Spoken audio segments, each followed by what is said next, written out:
Hrmtv. My name is Brother Alberto. Today we're going to be briefly introducing our next topic, which is work-life balance. As usual, this series is going to be full of discussions and debates. We're going to be having interviews with industry leaders. We're also going to be having opinions from employees and employers on what work-life balance is. So what is work-life balance?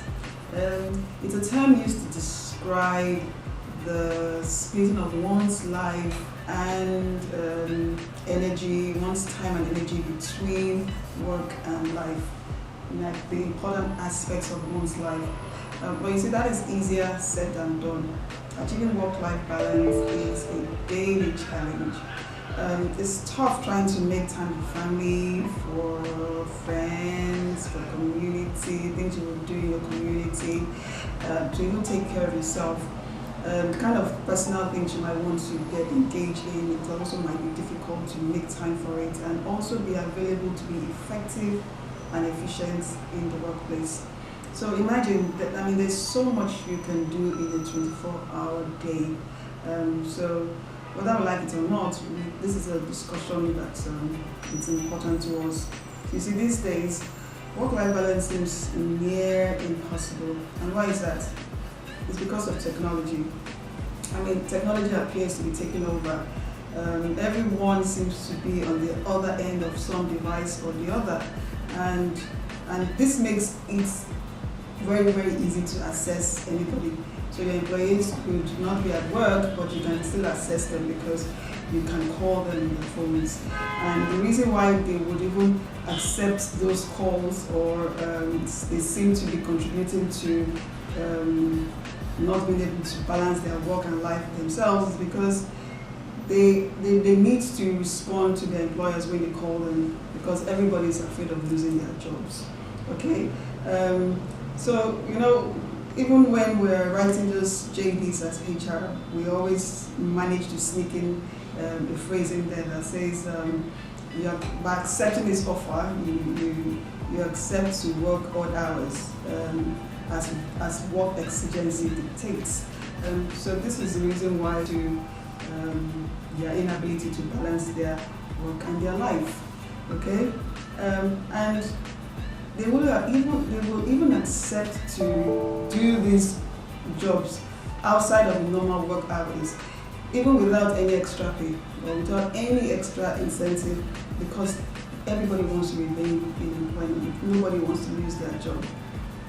In fact, according to a Harvard Business Review in 2008, in a survey that they carried out, they found that at least 94% of professionals they report that they work nothing less than 50 hours per week.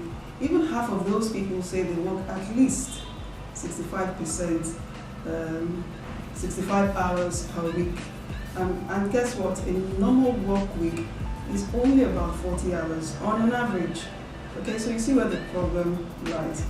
So that said, what we HR people actually agree on is that the compounding stress from the working long hours is actually very damaging.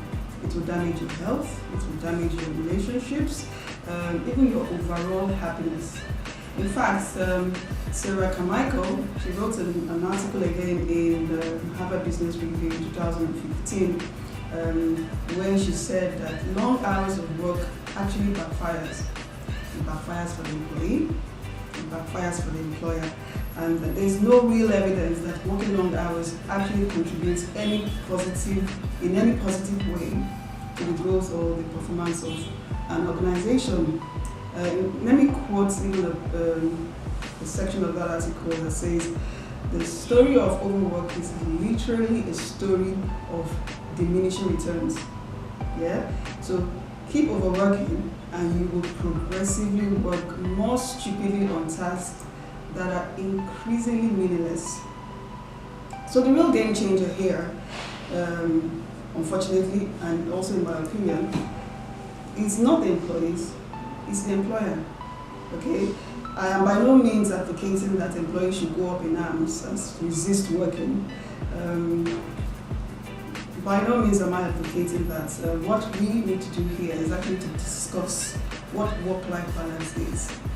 How do we balance it? How do we rectify it? What are the kind of things we need to understand about what the kind of ways to adjust our work and our life in a way where we can achieve some level of productivity for the organization.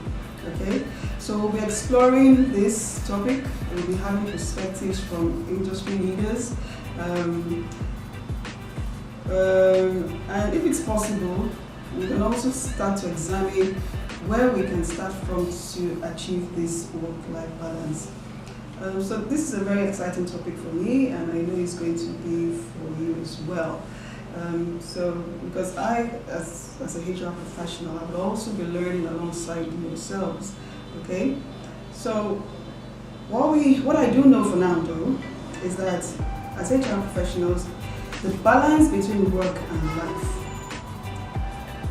and life outside of work, okay, for employees and employers has to take priority, and that there are policies and procedures that we can put in place in order to support this.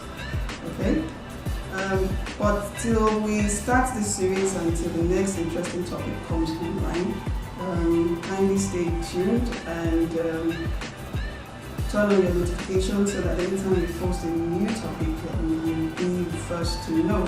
Don't forget to comment, subscribe to this channel, Hrmtv. Again, my name is Hrmtv, and thank you for joining.